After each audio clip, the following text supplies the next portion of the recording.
I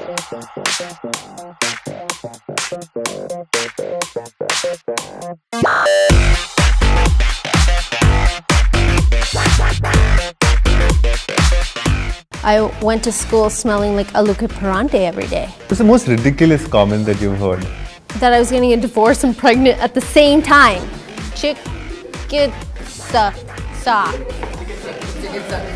Chicken what? Sunny, thank you so much for coming to the 5th episode of Scoop Boop Down Hall. Thank you. We're extremely excited and thrilled to have you here. I think you're one of our favorite internet celebrities. I think everyone at Scoop Boop is a huge fan of Thanks, guys. Your work.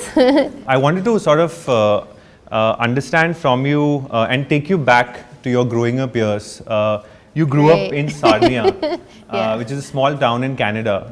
Just take us through some of those years. How was it growing up in, and from what I understand, you grew up in a traditional Sikh household.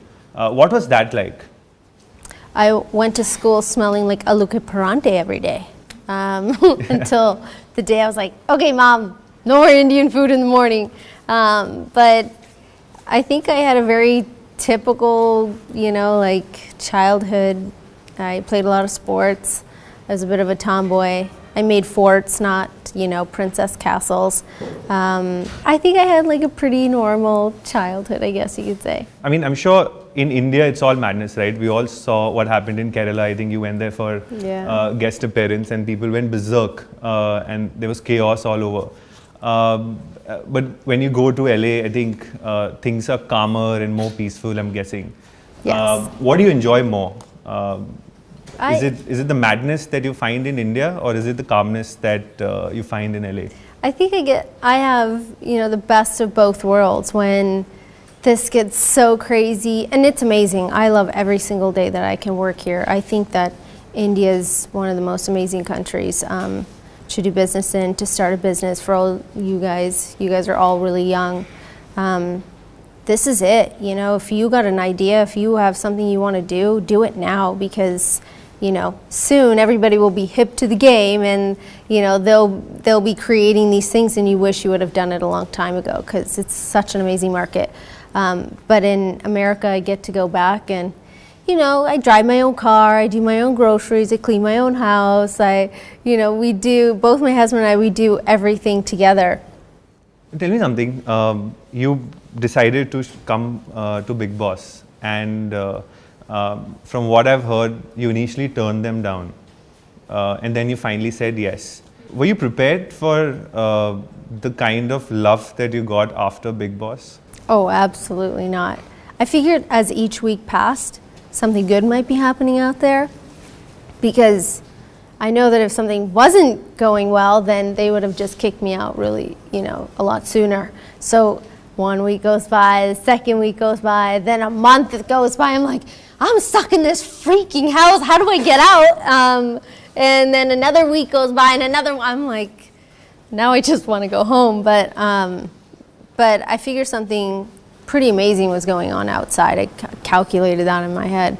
And when I got out, I think the weirdest moment was the first fan interaction. This gentleman comes up and he said, can my daughter take a picture with you? And I thought he was going to bring an adult to me, but he brought this young girl.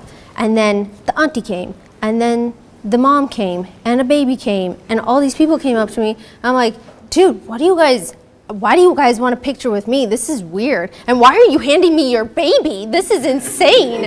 I've never taken a picture with a baby. This is just wrong. This is so wrong on so many levels. Because wasn't from the mainstream world. So, babies and children are a no-no. I think for the people that didn't know who I was, and the families or those moms and people that are watching Big Boss because they're a fan of Salman or the show or, whatever it is that they like about it, is that they saw me like making chapatis, cutting vegetables, trying to speak Hindi, trying to do all these different things, dancing. I have 2 left feet.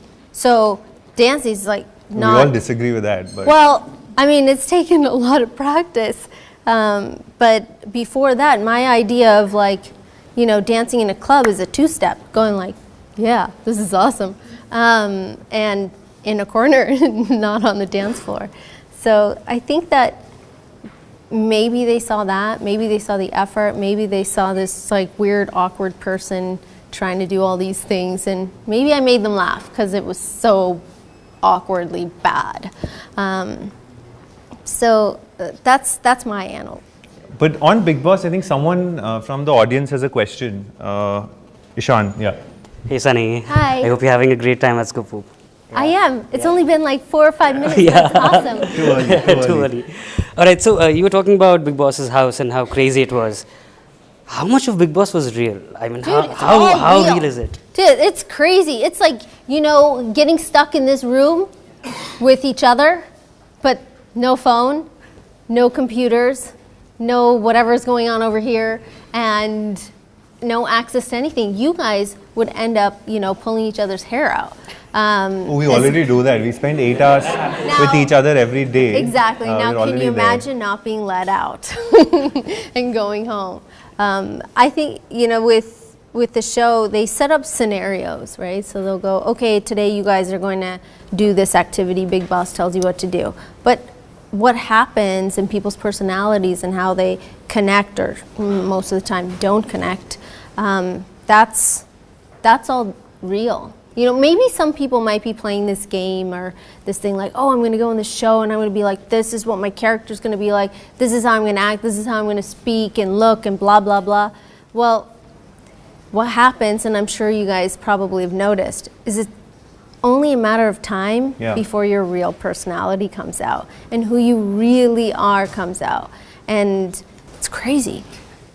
So, you know, my follow-up question to that also is that, you know, as a celebrity, you're always in the public eye. And with all the love also comes a lot of hate.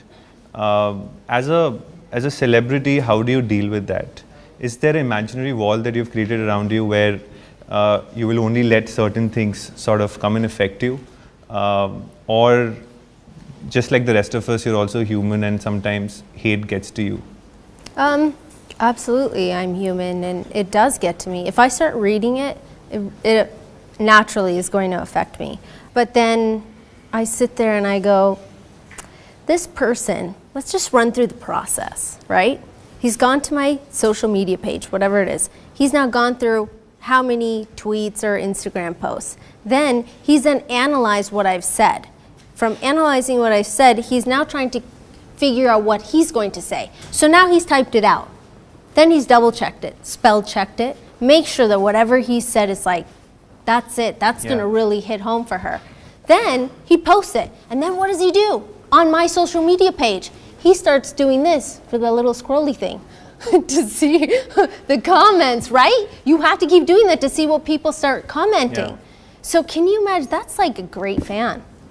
That's amazing. That's kind of how I see life. I sit there and I analyze that negative, and in my head, I have to turn it into something different or a positive, or, you know, something that makes sense to me. So all those people that, there's this like Howard Stern statistic that he was given. The people that watch Howard Stern would watch it for an hour. The people that hated Howard Stern watched him for 2 or 3 hours. Why? Because they were curious to see what he would say.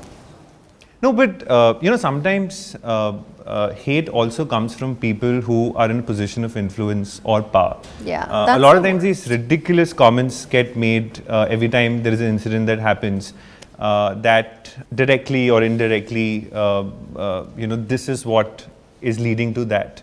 What is your take on that? And we all know it's ridiculous, but when it comes from a general user, you can say there is trolling. But when debates are happening on prime time, when the front page says a certain thing, what is your immediate reaction like, and how do you deal with that? My immediate reaction is that news channel really thought that this was newsworthy? Seriously? Are you guys out of your mind for posting this? I mean, I know they want to get viewers to their sites or their channel or get people to watch their show, but that's what you find newsworthy? Why not like give clothes to the kid on the street that doesn't have it? Why don't we talk about that? Or why don't we talk about the air here or the air in Mumbai, or how do we clean our city up?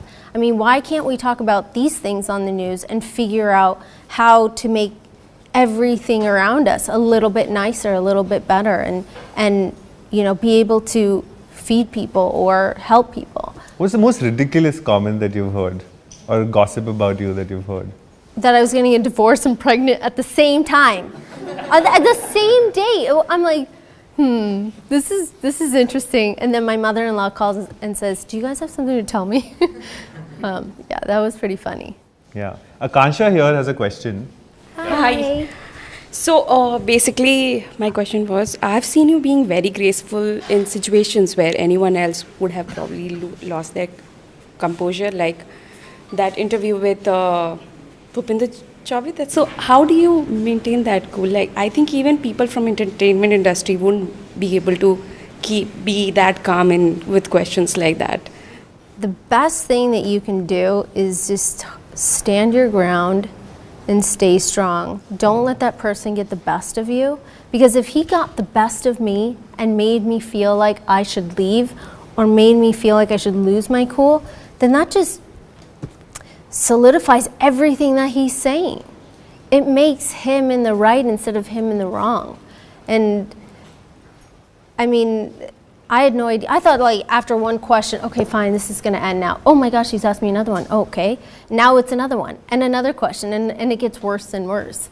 But there's nothing, I feel that it's better to face it than run away or step away. And you can always face bullies, and you can always face mean people or people that want to put you down in a way that will get the message clear that it's not okay, and I believe in kill 'em with kindness.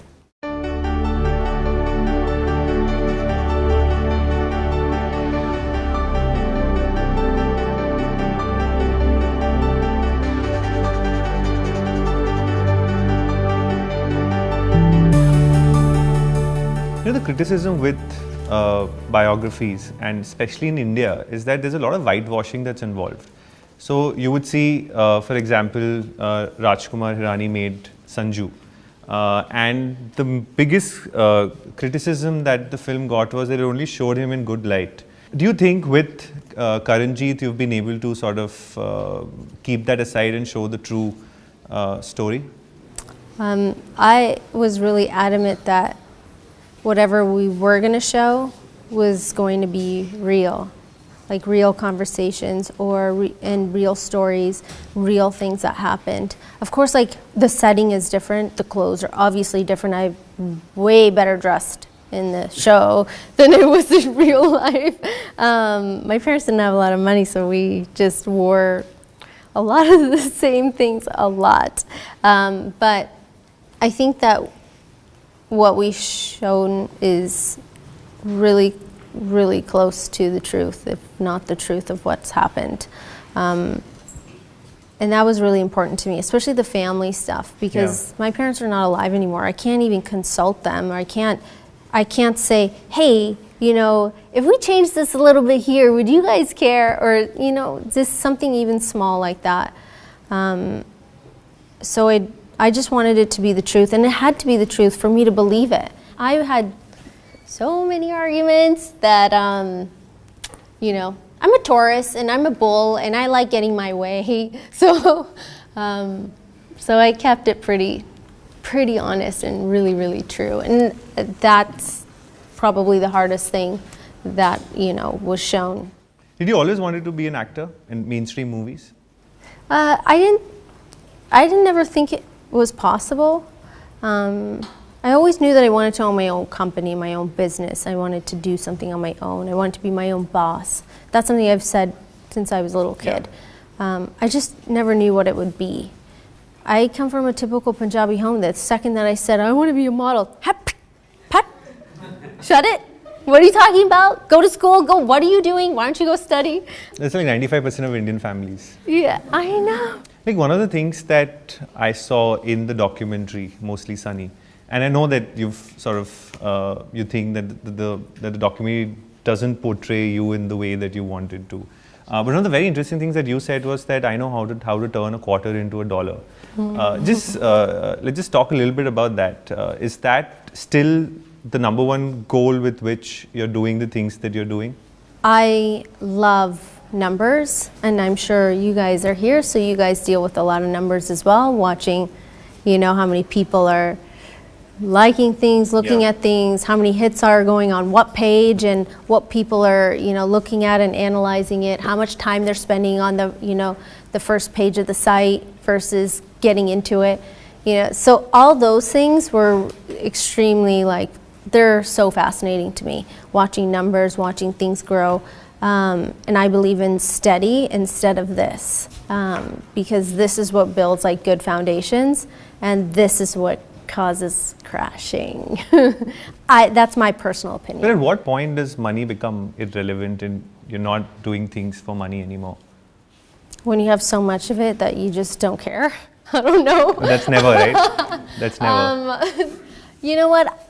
A lot of people here don't like talking about earning an income and making a good living. I think that there's a fine line of working really hard and being proud of what you've done to maybe not working so hard, and along the way, families have, here there's a hierarchy system in families and businesses, and the son takes over, daughter takes over, all these different things. But there's that may be 0.5% of this country or 1% of this country. But the rest of everybody has to work really, really hard. So I don't know why there's this thing that, we shouldn't talk about making a good living or wanting a nice car or wanting a nice house or providing for my family. I have 3 kids. That's 3 college funds. Oh, congratulations on being a mother. Thanks. So that's 3 kids, 3 college funds. They are going to want their own cars. They're going to want things and buy stuff. Dude, diapers. Do you even know how much diapers cost? And let me tell you, I have 2 of them. So imagine diapers times 2 and then everything else times 2. My goodness. So I think that if you're young and you work really hard and you make good money, you should save a lot of it. You should invest in these amazing funds and stocks and stuff that India has. It's amazing, you guys. I would put all my money here. So the returns are amazing.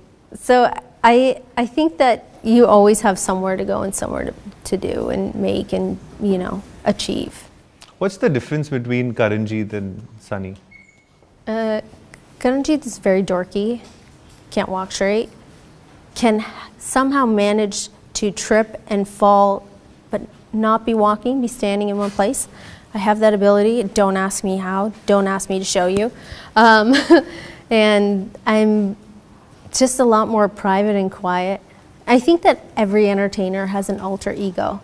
I think that every entertainer has that, it's like a little switch inside them, that once the camera goes on, the smile's a little bigger, you have charisma, and you're, all these different personality traits come out. But when the camera's off, I'm sure you've seen it with other actors that have come in here, it's totally different, and I'm a lot more quiet, I'm a lot more reserved. I like silence. On that note, do we have more questions from the audience? Actually, Satvik, you already asked my question, but okay. Oh, I'm so sorry. I told her that I'm doing this, it's only my first few times. Okay. So what is the most ridiculous comment or gossip you have heard about yourself? Let me think of another good one. I got this message one day, and this guy's like, "Hi, I know it's really last minute, but we want to cast you for a role in Game of Thrones." And I was like, "Oh my God, no way. What's going on?" And then they sent the IMDb link to see who it was, and then it was fake. Sunny, you've worked in different industries. You've worked in the adult industry in US. You've worked with Bollywood. You're working with South Indian film industries as well. Just take us through the difference or the similarities between these industries. Do you think there's a difference in terms of ethics, professionalism, wage cap? Just take us through that. Well, in the adult industry, everything's like black and white. There's no in the middle or between the lines, at least my experience. I had a very good experience. I don't have any horror stories.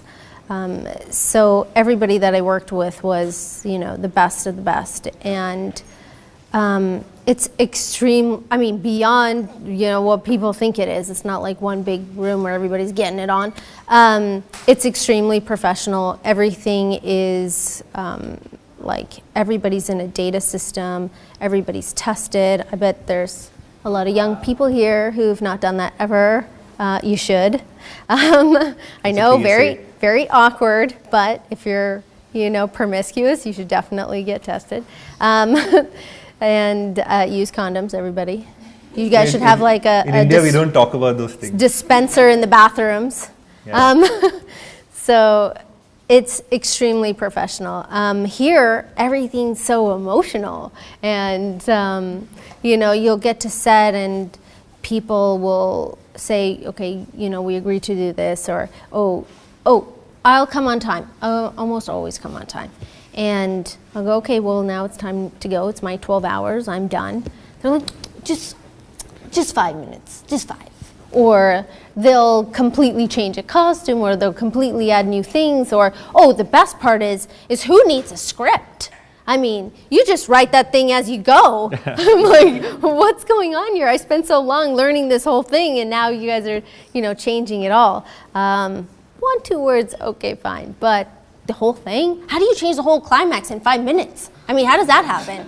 You're like, no, we're not going to do this. We're going to do this. We're going to do that. And I don't know how to explain it coming from the outside, but you got to be here. You got to be on the ground. You got to be going with what's happening here. Do you think things are changing in India? Absolutely. Especially in Bollywood? I think that there's a lot of things that are changing. I think the idea that our consumer is not intelligent is slowly going away. Yeah. And I've been saying this for so long. I'm like, our consumer is so smart. Why do you think that they want to see the same thing over and over again? I mean, you guys probably, you know, watch more Netflix shows than you do, you know, going to the movies. I don't remember the last time I went to a theater to see to see a Hindi movie. Right. I'm watching it on digital platforms, which is why when Z5 wanted to launch, you know, the show and put it on a digital platform, we thought, great, why not be on the forefront of this instead of, you know, on the back foot of it and, you know, jump on when everybody else is there. So I think that India has changed so much all over. It's incredible. Yeah. What's next for Sunny? Well, I have my own cosmetic line, ladies, if you want to check it out. Guys, if you want to buy something for your girlfriend, your wife, your sister. But I launched that this year. I'm so excited because it's like, I've been wearing this all day. He just put more on earlier, and I've been wearing it since this morning. So that's good. So this is a branded video, guys, just to be right. absolutely clear. You can cut it out later, but as long as you remember and you go look it up later, that's all you are. You can cut it out of the video. And what is it called? Starstruck. Starstruck, okay. And I'm also going to be shooting my first film under my production house this year, by the end of this year, early next year, which I'm really excited about. So that's like really exciting. There's so many things going on. That's like the two really cool things. It is a Scoop Whoop town hall tradition that after we do all the important conversations, we do something silly. Okay.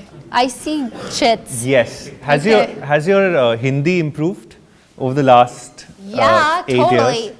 So we're going to test that. Right. So we have words in Hindi here. You have to tell us what do they mean in English. This is like an exam, you guys. It's very weird. What the? Do you want me to? Doomrapan? So the first word is dhumrapan. Oh, I've heard of this before. It's like, it's on the airlines. I think it's smoking something, right? Hey, that's right, that's right. Oh, yeah. Do you see this guy's listening to the air hostess? I know, I probably could rehearse the whole thing. Okay. Is it your turn? No, I thought I'd just pick it for you. Okay, so the next word is manoranjan. Oh, that's for you. You were hoping for it. Oh, okay. I think it's entertainment. Yeah. Itni Hindi to aati hai. Sorry, yours. What does that mean? I didn't know what that means. Manoranjan, that means entertainment. Dude, these Dashamlab. Dude, this is some weird Hindi. Like, seriously, is this how you come to work? Yar Dashimlab blah blah blah. Like seriously, what is this? I think you got the easy ones first. Even I don't know what this is, yeah? Dasham See? Labh. What nonsense? This is a bakwas. There. What does this mean? Decimal. Decimal. Who even puts decimal in their sentences? Yeah. Your turn. Oh, okay. Let's do this. Abhinay. Are yaar. Seriously? I'm not even going to dignify that with an answer. Okay, it means acting. Yes. I think their appraisals are going down the drain, I think. Who are you? Chicken suck. Chicken what? Chicken who? You guys, your mind is in the gutter. Let's just say that. Can you say the word again? Seriously? Just one more. Just one more time, guys. Come on.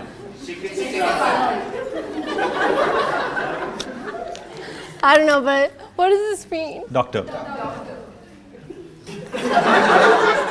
Someone's gonna need a doctor if they do any of this. You know the best word of today? Chikitsak. This I'm gonna steal. Hey, Daniel, did you make sure you call the chicken sick? Oh my God, I'm taking this home so I don't forget. Okay, Sunny, thank you so much. Thank you. Absolute pleasure to have you here. Thanks a lot. Guys, can we give her one more massive round of applause, please? Hey guys, I'm Sunny Leone, and if you liked what you saw, you can like, share, subscribe to Scoop Whoop Chakte Fatte.